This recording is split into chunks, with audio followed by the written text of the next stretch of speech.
Hello, everyone, and welcome to a special Christmas Eve edition of Inside Guns with your host, me, the Yankee Marshal. And in honor of Christmas Eve, I want to do a video today that kind of takes us back to the past, that brings back some of the, in my case, fondest memories from childhood. What I want to talk about is the top 5 toy guns of my and possibly your childhood. Now, before I get started on the list, I want to say a few things here. Now, a lot of people are going to be wondering why Nerf guns aren't on this list or why laser tag guns aren't on this list. Well, there's a real good reason for that. Neither of them really existed when I was a kid. Nerf came around, but it was more footballs and stuff when I was a kid. The guns really got popular after I was done playing with toy guns.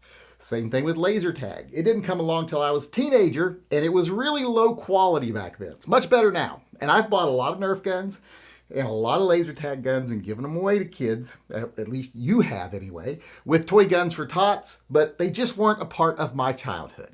So they are not going to be on the list. And another thing I want to say before I actually get started with the actual list, I want to give an honorable mention to a type of toy gun that I really didn't put on my top 5 list, but I think we all loved as kids, and that's squirt guns. When I was a kid, the squirt guns looked more like real guns. Nowadays, they look like brightly colored plastic things. Nowadays, they look like giant, space guns and stuff. And they're 1,000 times better than what I had. They've even got packs on their back and they're battery powered. When I had them as a kid, they were just little squirt guns.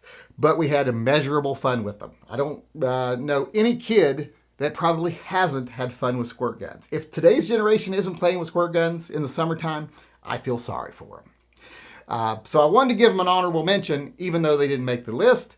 But now, let's go ahead and get started with the list. And let's start with number 5. Number 5 on the list is something I had immeasurable fun with, especially under the covers at night. I know people might be getting nervous here where I'm going here, but they were fun at night, and especially under the covers, we were supposed to be in bed because they sparked and they lit up. It's spark guns. I don't know how many of you out there are old enough to remember spark guns, but these are usually spacey looking guns, and they usually had a clear plastic end. Sometimes they were all clear plastic, and they had a little spinning wheel inside of them that ground against another little like a flint thing, and had a great big trigger, and you had to build up the speed of the little wheel. And once you did, it would just spark and spark and spark. And they were just hours of fun for me when I was a kid. I don't know if it was because maybe I was special, or a lot of us as kids were kind of dim or something, but my generation loved these things, especially when they looked like space guns, like Buck Rogers or something. So they were awesome. You don't really see them anymore. They're probably a huge fire hazard. That's probably one of the reasons you don't see them anymore. They probably cause cancer, and they're probably, like I said, a fire hazard. But, they brought me lots of good times when I was a kid, and I have very fond memories of spark guns. So those are number 5 on my list of the top 5 guns of my childhood. Now at number 4 on the list is a gun that was lots of fun, and I think I must have owned 20 or 30 of these throughout my childhood. They are the Zebra rubber BB guns. I'm sure a lot of you out there remember these. These were just awesome fun. You tried to shoot each other in the eye with them. It hurt like hell, but you didn't put each other's eye out because they were little rubber BBs, just little spring-launched rubber BBs. But hours and hours of fun. They came with some little targets you could buy as an extra set if you got the full set, but you could also buy the target separately. But no one used those. Like I said, we shot at each other with them. We shot at things on our shelves. They were awesome fun. There were little rubber BBs all over the place. And I'm not ashamed to say I have swallowed more than 1 or 2 of these BBs in my life, because you would think they would come like in a little package and you just poured them into the gun. But they actually came, they were die cut or die formed or something, cast, molded, whatever, in these little strings where they were stuck together. So you actually had to take them and break them apart. Most people would twist them apart, but most of us as kids, we would bite them all off and then spit a mouthful of them in our hand, put them in the gun. And when we were kids, we were assholes, so we would be, as we were doing it, we'd punch each other in the diaphragm, trying to get us to swallow the BBs. So I have swallowed more than my share of them. But these guns were immeasurable fun. They bring a smile to my face every time I see one because I have a lot of memories with them. They're an awesome toy, and that's why they're number 4 on my list of favorite childhood guns. All right, number 3, we don't have a specific gun, but it's a type of gun. And it's a gun that I know I loved. Used to spend hours playing with. These are dart guns. The little suction dart guns. I think most people my age remember these. We used to shoot them at our bedroom windows, shoot them at the TV screen while we were watching cartoons. These were just a lot of fun because they actually fired a projectile that stuck to stuff as long as it was flat. We didn't just stick them to stuff though. I remember most of us that were troublemakers, we would peel the little rubber darts off the end, and then we had little spear launchers. And I would even try to sharpen the end of the spear so it would stick in boxes and stuff like that when you shot it at them. So I was kind of a, I don't know, maybe a psychotic child, I guess, looking back on it. Because nowadays that'd probably get you put in therapy. But when I was a kid, it was just how we played. And it was awesome. We'd play with the darts for a while, keep some of them with the darts on it. And after a while, we'd make deadly projectiles out of them. It was part of the fun. No wonder my generation's so screwed up. But they were just so much fun. Especially I remember sitting on in front of the TV, like literally like 3 feet from the TV as a kid, watching cartoons in the morning, as it generated enough radiation to make your hair stand up, shooting the dart gun at characters, getting at the stick, and then moving back and trying it again, and moving back, try it again. So, like I said, just tons of fun.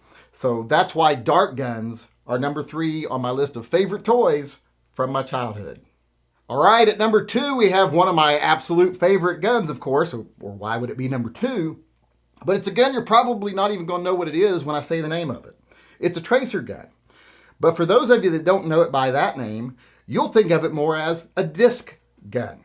These are the guns that shot those little discs. Remember those little discs? You can still find those discs today. I bought a thrift store couch one time. As we were taking it apart, there were some of those little discs in it. This was in 2010.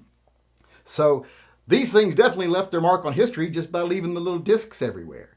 If you've never played with one, I mean, those little discs would really fly. Nothing like tormenting a cat with them. They were just incredible fun. They would just blow everything away as far as toys were concerned. Because you'd sit there and play with those discs forever. And of course, you lost them in the couch and everything else. And outside, you'd shoot them and never find them again. But it was still fun.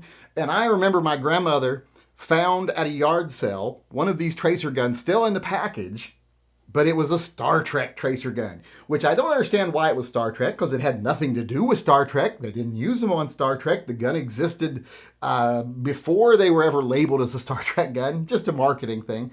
But I remember getting that gun and playing with that thing so much. It was just, awesome. I mean, you just can't explain how much fun it was as a kid to have that toy, because we didn't really have really super fancy toys. So that was one of my favorites. In fact, it's pretty much my second favorite toy gun that I ever owned, and that's why it's number 2 on my list of favorite toy guns from my childhood. All right, now we're up to the number 1 position here, my number 1 favorite toy gun from my childhood. And once again, this is not going to be a specific gun, but a type of guns. And it's going to be, of course, cap guns. Who didn't love cap guns as a kid? I loved my cowboy cap guns, my 6-shooters. Really, really loved them. I, cowboyed out when I was a kid. Cowboys and Indians wasn't non-PC when I was a kid. It was just something we all played. And from the time of the paper caps, which of course I loved, although I hated having to tear the little caps off because I didn't like them sticking out the top because it made it look like not a real gun. So I made sure to tear them off every time I shot the gun once or twice. But loved them from the paper caps on until we finally got ring caps. Now, a lot of people didn't like the ring caps, but I loved the ring caps because, one, they allowed it to look more like a real gun. And I loved the little detective special type guns. You could play Kojak or whatever was the popular TV drama of your kid, Dragnet, whatever. And it also gave you a more realistic gun. For one, you didn't have paper coming out the top of it. And 2, you had a limited number of shots before you had to reload. So you had to plan your reloads. And you didn't get 100 shots per roll. Because paper caps, if I remember correctly, were like 50 roll. You had like 50 shot rolls, 100 shot rolls, and then you had the mega rolls that were like 150. So you had almost unlimited ammo. It was like real Westerns. Whereas with the little ring caps, you had to shoot so many, then you had to reload. And you also had to plan, because these were more expensive. You'd save your money. You'd mow a lawn just to be able to go buy a pack of the little red ring caps. And there were some guns that even had them like on little stripper clips. You'd slide it up into the gun and it would shoot them like a little stripper clip. but I preferred the revolvers. Those were my favorites. Cap guns were easily my favorite gun when I was a kid. I had them from the time I could barely walk. I remember I had one that looked like a PPK that took paper caps, and I had cowboy ones, and then I got the ones that looked like little J-frames or little Colt pistols. Loved them, played with them all the time. They were like the most realistic toy gun you could get because they really went bang and made a little smoke and everything. So they were awesome. They are definitely one of the greatest sources of pleasant memories from my childhood, and that's why they're number one on this list. Cap guns, the number one toy gun from my childhood. All right, everybody, that's it for me tonight. But before I go, I want to remind everyone, if you donated to the Fur Friends Animal Rescue this week and you want to see if you won the Glock, come to our live chat tonight. We'll be having a Christmas Eve live chat at 6 p.m. Pacific time. Come on over, see if you won, and just converse with some like-minded individuals about common interest. It's always a lot of fun. And if you want to be registered for next week's drawing, go on over to tympistolproject.com. There's a link in the upper corner of this video. Donate $10 or more. For every $10, you'll get an entry into the Glock that I'll be giving away next Friday. So go over, donate, tune in next Friday to see if you win, if you donate from now till then. And if you've already donated, tune in tonight, like I said, 6 p.m. Pacific time, see if you won. And with that being said, I just want to sign off saying I hope everyone has a Merry Christmas. I hope everyone is in good health. I hope everyone enjoys themselves tomorrow. And like I say, you don't have to have big events and big family things. I hope even if you're by yourself tomorrow, that you watch Rudolph and have a good day. Because it is a day to have a little good time. I don't want to put a lot of stress on people to have such a Merry Christmas because a lot of people don't have what they consider a traditional Christmas. So like I said, even if you're just going to watch Rudolph and eat hot dogs, I hope you have a good time doing it. So until I see you again, I just want to remind everyone out there, always carry and stay safe until I see you again.